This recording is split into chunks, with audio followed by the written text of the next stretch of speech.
Good morning. You want to film me? One hand stood up the front of her cotton dress. The movie begins with Cairo Sweet, an 18-year-old girl, narrating what it means to be an adult. She lives alone in her house because her parents, who are both lawyers, are permanently abroad. Cairo finds an escape in writing and longs to be loved and not feel lonely. She mentions meeting a teacher who is also a writer. Cairo walks into class where Jonathan Miller, a literature teacher, is already present, even though the class won't start for another hour. She tells him she lives in Level Hill, which amazes him. He gives her a list of books they'll be covering in class, and she tells him she has read them all, impressing him further. Soon, her friend Winnie joins them. We learn that this is her second time attending the class. When her stomach growls, she and Cairo go out to get some food. After they leave, Jonathan checks the books Cairo brought to class. His friend and colleague Boris enters and asks what he's reading. The book Jonathan is holding is an erotic fiction novel, and Boris grabs it and starts reading it aloud. Jonathan quickly takes it back and goes over to eat the biscuits Boris made. Boris finds a different book, one written by Jonathan, and tells him that Cairo is the only one who ever checked it out from the library. Back at home, Beatrice is buried in her work while Jonathan tries to get her attention. He tells her about Cairo and the kind of books she reads, mentioning that she checked out his book. Beatrice mocks him. She gets a call from Amy, and Jonathan leaves to play some music while she argues on the phone.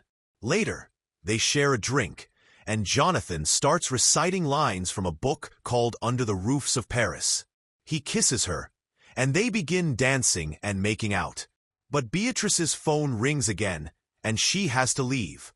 Later, Boris complains about having a terrible weekend while sitting with Jonathan on a court. As they look into the woods, Boris jokingly says there could be ghosts there and claims the plants feed on the souls of the dead. Just then, Cairo walks out of the woods and greets them. Both men ask her questions, and Boris offers her some biscuits before leaving, while still teasing Jonathan. Jonathan asks Cairo if she ever gets scared walking through the woods alone. She replies that she's the scariest thing in there. As Boris walks into the hallway, Winnie stops and starts teasing him. She tells him she wants to be in his class and asks if he can tutor her. Cairo watches them from a corner. Winnie later teases Cairo, asking in a sing-song voice if she's jealous because she's seducing Boris. Later, at Cairo's house, Winnie is smoking and asks where her parents could be at that time. Cairo admits she doesn't know how long they'll be away. Winnie offers to dress Cairo up, saying she can be both smart and hot. Cairo is working on an essay to apply to Yale, but struggles to answer a question about her greatest achievement. Winnie tries to help, but they can't come up with an answer. Winnie then tells Cairo she needs to experience something worth writing about. Cairo asks if Winnie is really going to sleep with Boris. Winnie says she wants her first time to be with an older man.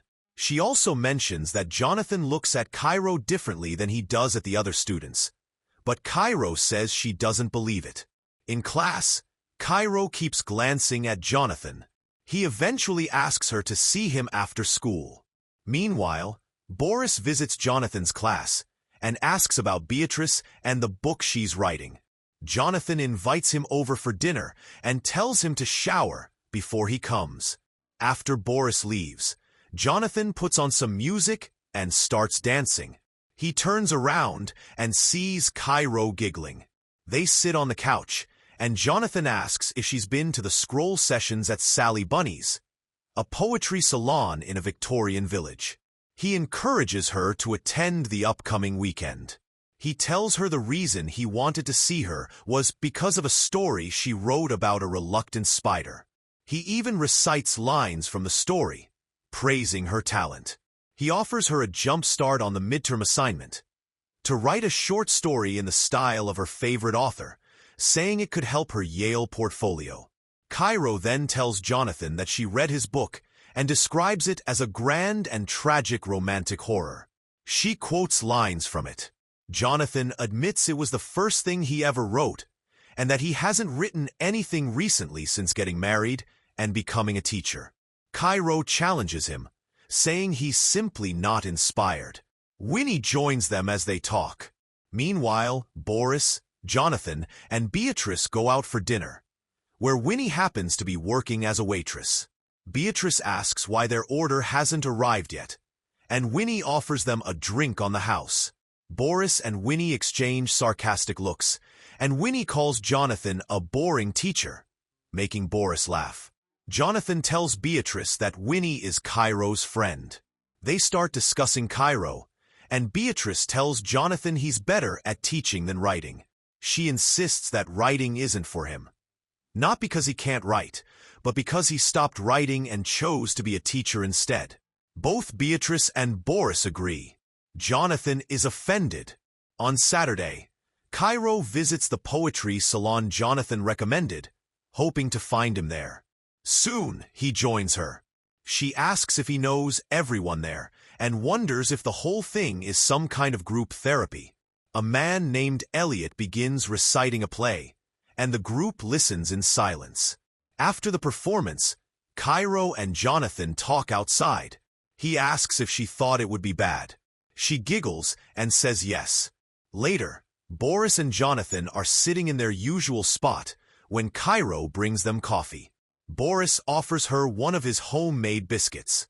Cairo suggests he should sell them to raise money for his team, and that she'll help, along with Jonathan, at school. Jonathan then receives a text from Beatrice suggesting a weekend trip.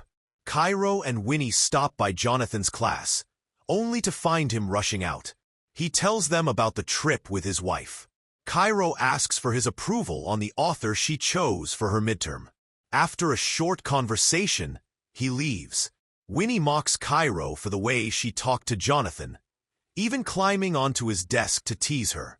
Boris walks in while they're chatting and says he agrees with the biscuit fundraising idea. He asks both girls to help.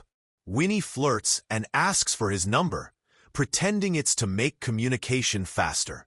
She grabs his phone and calls Cairo's number, then puts the phone in her shirt before walking off. Boris quickly takes it back.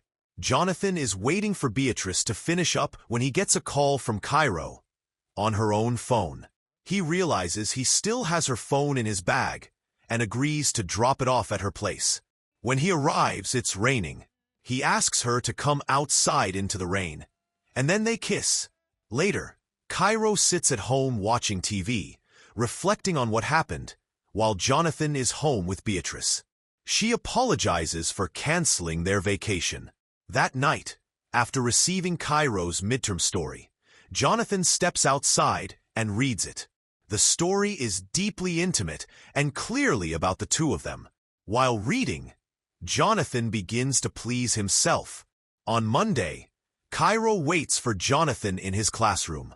He greets her coldly and tells her she needs to choose a different author because her story is inappropriate. She asks why, and he says, "Because it's about us." Cairo tries to explain that the story is appropriate in a literary sense, but he insists she rewrite it, or he'll fail her. She pleads with him to stop acting like a stranger, and to be honest. Jonathan says he feels foolish and calls her a child. Cairo breaks down and yells at him, calling his writing bad, and calling him a nobody, impotent, and mediocre. She dares him to fail her. Cairo walks out, thinking of heartbreak and comparing it to a car crash. At home, she drinks and cries with Winnie by her side. Jonathan returns home and tells Beatrice he had a bad day. He tells her about Cairo and the story she submitted. Beatrice eagerly asks to read it. After reading, she makes Jonathan say out loud how Cairo described him in the story. Meanwhile, Cairo asks Winnie to distract her and to text Boris, pretending she's drunk and asking what he's doing. Jonathan recites lines from Cairo's story as Beatrice takes his hand and begins making out with him. They stop when Boris knocks on the door and enters, Winnie tells Cairo she wants Boris to like her and that she wants to sleep with him. Cairo instructs her to tell Boris she's with her, and they're doing what girls do when they're alone at night.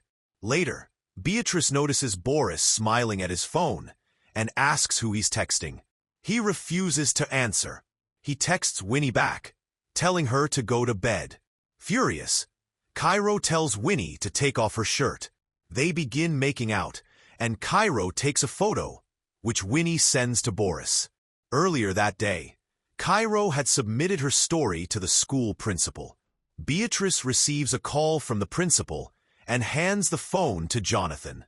Boris suddenly decides to leave. Jonathan finds out that the principal received the story and suspects Cairo sent it. He's worried that if she convinces the school something happened between them, he could lose his job. Beatrice asks him if anything did happen, reminding him how dangerous that would be, especially given their age difference. Jonathan stays quiet. In the following days, Cairo doesn't show up to school.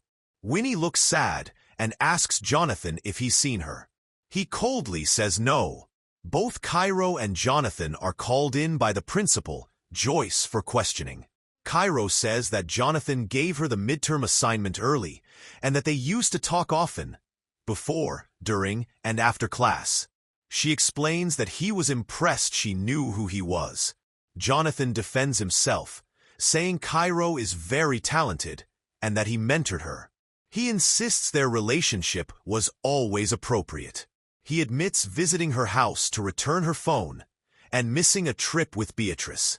He emphasizes that he never touched her and told her the story was inappropriate. Still, he realizes there's nothing he can say to change how it looks. Later, Boris asks Jonathan if he's in love with Cairo. Jonathan doesn't answer directly, but Boris accuses him of not knowing where the line is, and that's why he crossed it. They argue, and Boris walks away. Jonathan tells Beatrice he's been suspended. They argue bitterly, and things turn personal. Jonathan calls Beatrice an alcoholic. She replies, "You're boring. That's why I drink." Winnie visits Cairo and asks what she's doing to Jonathan. Cairo says she's going to testify against him because he underestimated her. Winnie threatens to testify against her, but Cairo blackmails her with the picture of them making out and her messages with Boris. Cairo calls this her greatest achievement. The movie ends with Cairo standing on her bed, reading her essay about Jonathan. We see Jonathan losing his job, Boris and Winnie passing each other like strangers, and finally, Cairo seeing Jonathan at school. She cries.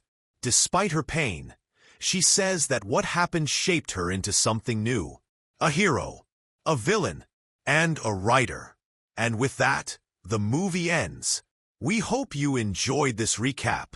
Make sure to watch the next one on the screen, and don't forget to subscribe for more amazing content. See you in the next video.